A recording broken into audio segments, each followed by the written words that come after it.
just got myself some of these M7 gimbals for my Taranis X7, and I thought I'd do a quick video on installing them and setting them up. So it shouldn't actually take that long. I've had a look and these look pretty simple to set up. So we'll just do a quick show of what you get. So if I take this one out of the box, this is how it comes packed. There's not much in the box. There's a plastic cover to protect the gimbal itself, and some screws. That's all you get. That's all you need. So the gimbal itself actually feels quite nice.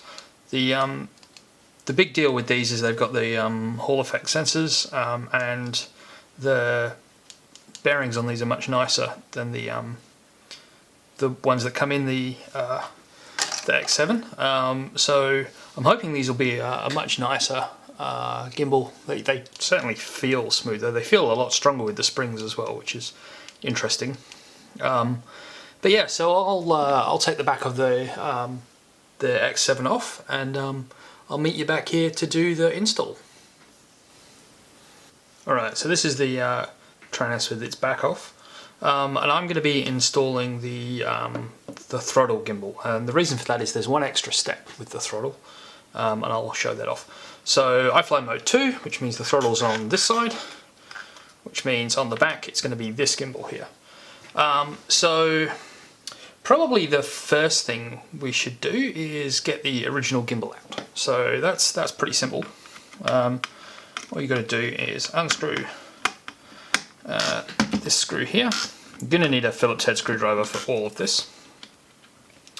This just holds all the cables in. I'm going to get that off. And then there's 4 screws around the gimbal, just 1, 2, 3, 4. We just need to undo those. So I'll just quickly do that.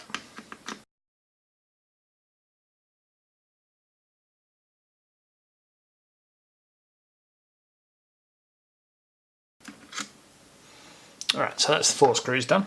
So now what we need to do is unwrap the cables from this cable connector.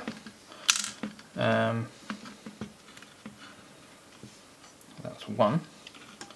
I might take this whole thing off actually. There we go, that'll make it a bit easier. The other one's all wrapped round. There we go, so that's the 2 cables loose. And it's this plug here we want to unplug. So take that off, and then we should just be able to lift this out like that. And I will rescue the screw that I dropped. Okay, so that's the old gimbal out, and there was nothing particularly wrong with this gimbal. Feels okay. I just thought I'd try the new ones. So to put the new one in. Now, because this is the throttle gimbal, this is the extra step. What we actually need to do is move the radio out of the way. You get 5 screws with your gimbal. You get the 4 screws that go in there, and you get 1 extra screw, which is a little tiny one for this. And the reason for this extra screw is because this is a throttle gimbal, you don't want it auto returning to the center.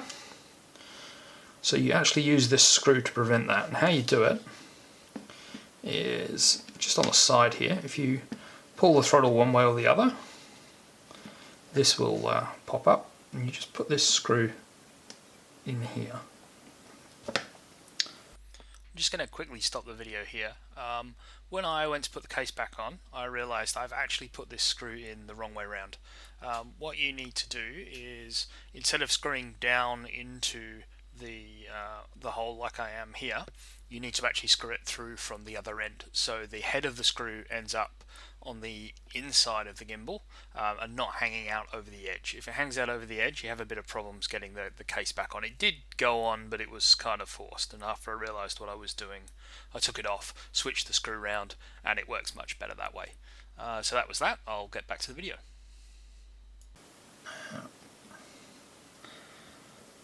Oops. Like that. That's all it needs to do. Just needs to screw into the hole. I'll probably do that a little bit more. What this does is it holds the little return thing off of the throttle, and that stops it from pulls the spring off. So on these gimbals you had a little screw that you'd screw down and it would pull the spring off. This is how you do it on these ones. So yeah, so that's the one extra thing. So obviously you only need to do that on the throttle gimbal, not the one on the other side. So then it's just a matter of putting it back in. So this is the sensor, or one of the sensors. There's two sensors there. This needs to go on the outside. So if you're wondering which way around it needs to go, that's what way around it needs to go. So it just sits in there, lines up with the existing holes, and I'm just going to screw it back in using the original screws.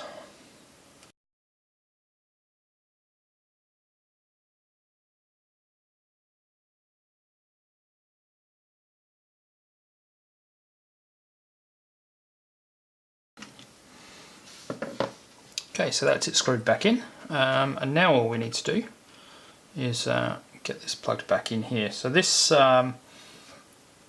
this plug goes into this socket here. It can only go in one way, so I hope I've got it the right way around. Nope, I have it the wrong way around. So that's the right way around there. Yeah, that'll be my dog. That plugs in there, and so now all we need to do is put this cable holder back on. Now what I'm going to do, these cables aren't particularly long. Apparently this is something that FrSky have fixed in the newer version of the gimbals. They come with slightly longer screws, but I obviously have I've just missed the boat on that. So what I'm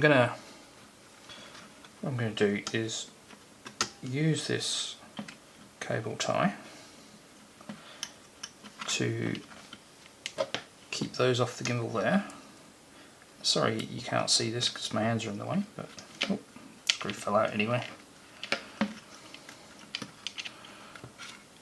This is a bit of a pain to do on camera. There we go, so that just needs to screw in like that. And that will hold the side cable out of the gimbal itself. And all I'm going to do is just leave that one to flop free in there. It's not going to pinch on anything. There's nothing really that it can hit. If you see, if I move it left and right, there's nothing there. The balance bar's at the top. There's nothing at the bottom, and it'll kind of get squished down like that. So that's okay. So what I'm going to do now is I'm going to go ahead and replace the other one, and then I'll come back.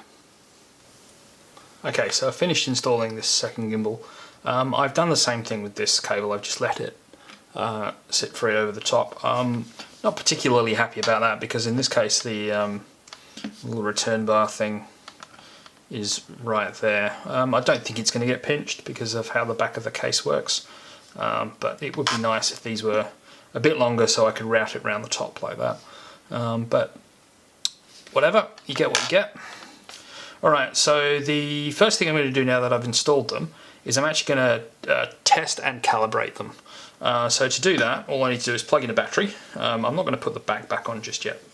So, somebody asked me in a couple of videos ago how I plug these batteries into the Taranis because the connector on the end doesn't match what the Taranis is. I've just made up a little converter. The main reason for this is I can plug and unplug this heaps of times and it won't wear out the connector on the board. So yeah, so I'll plug that in. And now if you're going to do this, when you turn it over, just don't put your fingers all over the electronics. Just keep them on the side there. And I'll turn it on. Welcome to OpenTX. Throttle warning. Okay, so even though the throttle's all the way down to the bottom, I'm getting a throttle warning, so we'll just skip that. Throttle warning. Yep, I'm fine with that. Okay, and I can see on the diagram at the bottom that they're moving the right way. This one is not going all the way to the bottom. So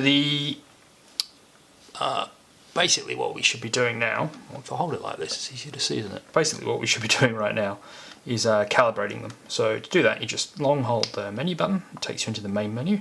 Long hold the page button, it goes back to the end. And yeah, then we're on the calibration menu, so I just want to hit calibrate. I'm going to centre the sticks. That one's going to be a bit difficult. And centre the pots as well. I don't know whether that makes any difference. And now we need to move them all around to their extremes. That's all the extremes on that one. I like to go around a few times just to make sure. Extremes on that one. I'm going to do the same thing with the pots. Don't forget to do the pots, otherwise they won't work properly. Don't know whether you need to recenter them at the end. And that's it. So now they're calibrated. So if I exit out of that, all the way at the bottom, all the way at the top, that's the centre, I go all the way back, it's just lifting off a bit because of the angle, and there's no tension on it. So if I turn it off, I'm actually knocking it when I put the radio down. Welcome to Hold it OpenTX. down a little bit. I didn't get the throttle warning that time, which means we're all good. So I'll just turn it back off again, and I'll turn it over and unplug it. So the only other thing left to do now is actually set the sticks up how you like them. Now there's a few more adjustments that you can do on these than the old gimbals. The first obvious thing that I need to do is actually get some tension in this throttle. It's just flopping around all over the place. So that's done with these tensioning bars. So get your screwdriver again, and all I want to do is just wind them in a little bit, and that stops it flopping around. I want to actually give it some ratchet as well, so that's that one there. Have to be nice and light on that. Nope, can't feel it yet. This is all personal preference. Feel a little bit more. There we go. Looks good. It's a little bit more tension.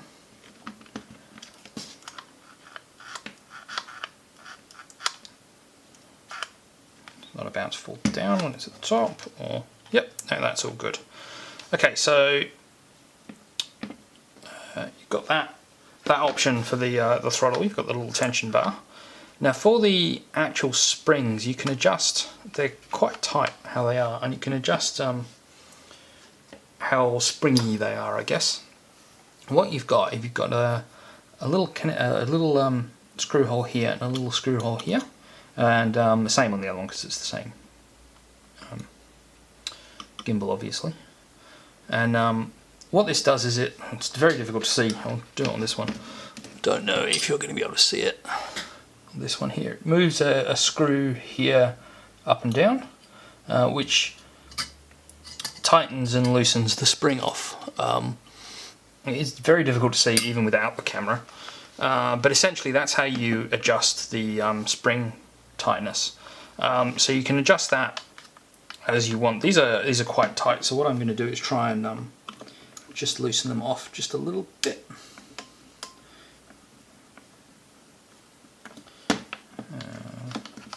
Better for that one, still a bit tight that way. So, nope, wrong way. If you actually watch the spring, you can see it becoming a bit looser. That's better for that. Obviously the throttle doesn't matter, but the yaw does. I just need to actually hold the throttle stick. Loosen that off a little bit. Nope, I said loosen, not tighten. So you need a 1.5mm little hex driver for this, which is a little bit annoying. It's the only hex driver that you actually need on this radio, and that feels much better for me. Yeah, so that's it. The only other real thing I've got to say about these sticks is one thing that I've noticed. A lot of people wonder what these connectors are on the board because they're not connected to anything, and apparently the little switch connectors, the software doesn't support them at all yet, but what they're supposed to be is for switches on the end of the sticks. And I've noticed with these gimbals, The sticks themselves are M4s, whereas the old ones are M3s, and there's actually a hole there. And if you take the whole stick end off, you can see it goes all the way through. So these M7 gimbals are going to be able to take a switch on the end if it ever eventuates. Whereas the original ones, there is no hole there. I don't know if you can really see it on that, but there's no hole there. There is a hole there, and that goes all the way through, so you would be able to pass a couple of cables through that. And that's it. I'm going to put the back on my radio, put my radio back together, and yeah, hopefully this has been helpful. If you like this video, give it a thumbs up. If you didn't like it or thought I missed something, then just give it a thumbs down, maybe leave a comment. And yeah, if you really liked it and you want to see more, think about subscribing. Thanks very much.